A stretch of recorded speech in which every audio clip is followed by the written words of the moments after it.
Et si je te disais qu'il existe 5 attitudes simples qui font penser à toi même quand tu n'es pas là, sans courir, sans supplier, sans forcer?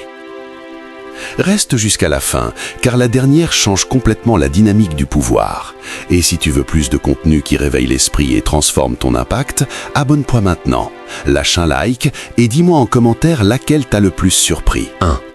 Devenir rare, jamais disponible. La rareté n'est pas l'absence, c'est la maîtrise de ta présence. Quand tu es toujours là, ton impact diminue. Quand tu choisis quand apparaître, ton impact augmente. Être rare commence par une décision intérieure. Décider que ton temps a de la valeur.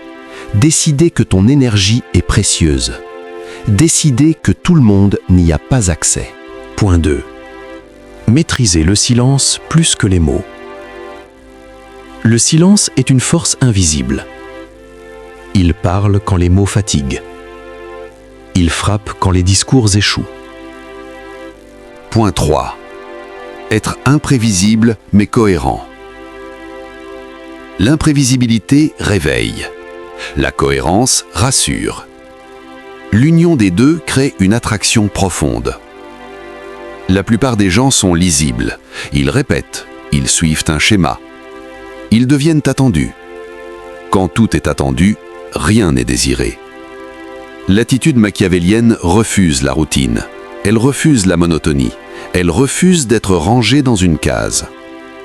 Être imprévisible ne veut pas dire être instable. Cela veut dire surprendre sans se trahir, changer sans se perdre. Tu peux être présent puis distant, sérieux puis léger, profond puis simple. Mais toujours fidèle à ton axe, toujours aligné avec ce que tu dégages. Cette alternance crée une stimulation mentale. L'esprit aime ce qu'il ne peut pas anticiper.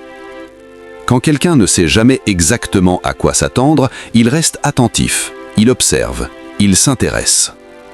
L'imprévisibilité maintient l'attention, la cohérence maintient la confiance. Tu ne changes pas pour plaire, tu évolues parce que tu avances. Un jour tu parles, un jour tu observes, un jour tu agis, un jour tu disparais. Et chaque fois, ton énergie reste la même, calme, assurée, stable. Cela crée un contraste puissant, et le contraste attire. Les émotions varient, mais la direction reste claire. Tu montres que tu n'es pas contrôlé par l'habitude, mais guidé par l'intention. Cette attitude crée une tension positive. On ne se lasse pas de ce qui évolue, on se lasse de ce qui se répète. L'imprévisibilité casse la saturation, elle empêche la lassitude, elle maintient la curiosité. La cohérence empêche la peur, elle stabilise, elle ancre. Ensemble, elles construisent une présence forte. Tu deviens quelqu'un que l'on ne peut pas définir rapidement, et ce qui ne se définit pas vite occupe longtemps l'esprit. Les gens cherchent des repères. Quand ils n'en ont pas, ils restent engagés. Tu n'expliques pas tes changements, tu les assumes. Cette assurance renforce ton impact. Tu montres que tu te fais confiance. Tu peux surprendre sans provoquer, changer sans te justifier, agir sans prévenir. Chaque interaction devient une expérience, jamais une répétition.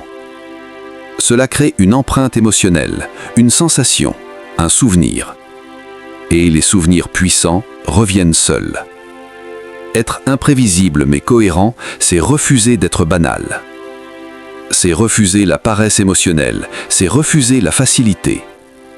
Tu choisis la présence consciente, la dynamique vivante, le mouvement maîtrisé. Plus tu incarnes cette attitude, plus tu deviens stimulant. On ne te comprend pas totalement, mais on te ressent fortement. Et ce ressenti crée l'attachement. Parce que l'esprit cherche à comprendre ce que le cœur ressent.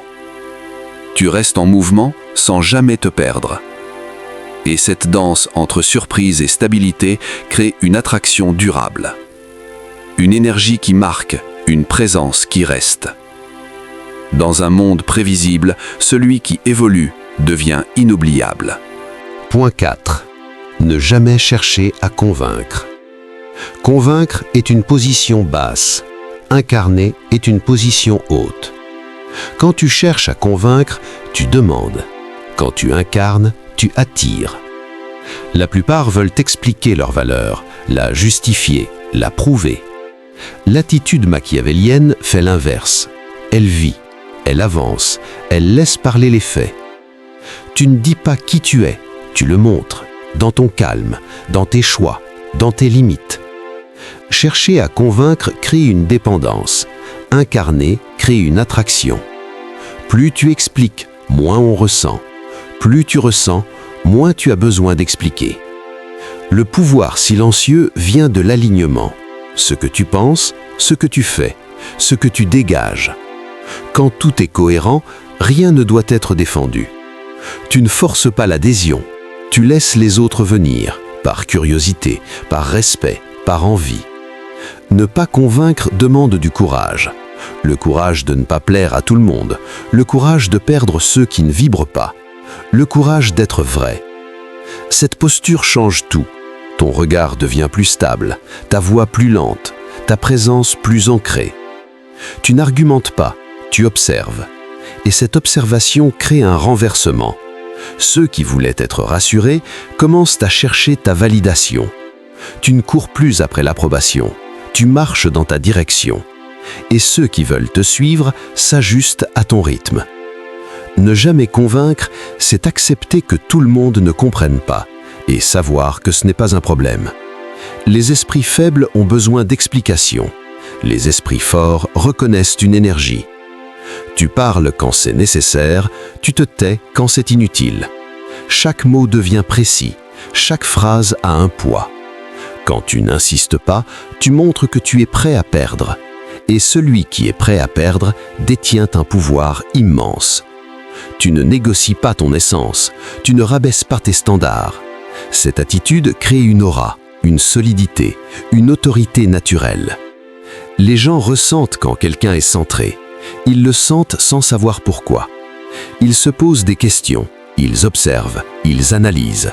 Et pendant qu'ils analysent, tu avances, tu construis, tu progresses, tu deviens. Ne jamais convaincre, c'est faire confiance au temps, à la constance, à la cohérence. Ce qui est vrai finit toujours par se voir. Tu ne vends pas une image, tu incarnes une trajectoire. Cette posture élimine le superflu, les jeux, les masques, les rôles. Il ne reste que l'essentiel, toi, ta direction, ton énergie. Plus tu appliques cette attitude, plus tu deviens solide. Moins tu expliques, plus on t'écoute. Moins tu demandes, plus on te respecte. Parce que le vrai pouvoir ne cherche jamais à séduire, il rayonne. Et ce rayonnement fait venir ceux qui doivent rester. Sans bruit, sans force, sans pression. Juste par la présence. Ne jamais convaincre, c'est laisser la réalité parler. Et la réalité, quand elle est alignée, ne ment jamais. Point 5. Être une expérience, pas une option. Une option se compare, une expérience se ressent. Les options se remplacent, les expériences marquent. La plupart cherchent à être choisis. L'attitude machiavélique choisit d'être vécue. Tu ne te présentes pas comme une possibilité, tu te manifestes comme un moment. Quand quelqu'un est avec toi, quelque chose change. L'air est différent, le rythme ralentit, l'esprit se pose. Être une expérience commence par ton état intérieur, ton calme, ta certitude, ta cohérence. Tu n'essaies pas d'impressionner, tu installes une atmosphère. Les gens oublient ce que tu dis, ils se souviennent de ce qu'ils ressentent. Chaque interaction devient une trace, un souvenir, une émotion précise. Tu fais ressentir la sécurité, ou l'intensité, ou la clarté, ou la confiance. Choisis ce que tu fais vivre et incarne-le pleinement. Être une expérience, c'est être présent, vraiment présent. Pas distrait, pas pressé, pas ailleurs. Cette présence est rare, et ce qui est rare devient précieux. Quand tu es là, sans masque, sans tension, sans attente. Tu ne cherches rien, tu offres un état. Et cet état devient addictif, parce qu'il est différent, parce qu'il est stable, parce qu'il est vrai. Les options demandent une décision. Les expériences créent un attachement. On ne réfléchit pas à une expérience, on la désire. Tu ne compares pas une sensation, tu y reviens. Être une expérience, c'est créer un contraste avec le bruit, avec la confusion, avec la pression. Tu deviens un refuge, ou un réveil, ou un miroir, mais jamais neutre. La neutralité rend oubliable, l'intensité rend mémorable. Tu parles avec intention, tu agis avec justesse, tu écoutes avec attention. Cette cohérence émotionnelle transforme ta présence en signature. On reconnaît ton énergie avant même de te voir. Être une expérience, c'est maîtriser l'impact de ton absence. Quand tu pars, quelque chose manque. Pas toi, mais ce que les autres ressentaient avec toi. Le calme, la stimulation, la clarté. Et ce manque ramène la pensée. Tu ne laisses pas un vide, tu laisses une empreinte. Les options disparaissent, les expériences persistent. Tu ne te bats pas pour rester, tu laisses le souvenir travailler. Chaque interaction est une invitation à ressentir, à se souvenir, à revenir. Être une expérience demande du courage. Le courage d'être intense, le courage d'être différent, le courage d'être vrai. Tu ne t'adaptes pas à tout le monde, tu restes fidèle à ce que tu dégages.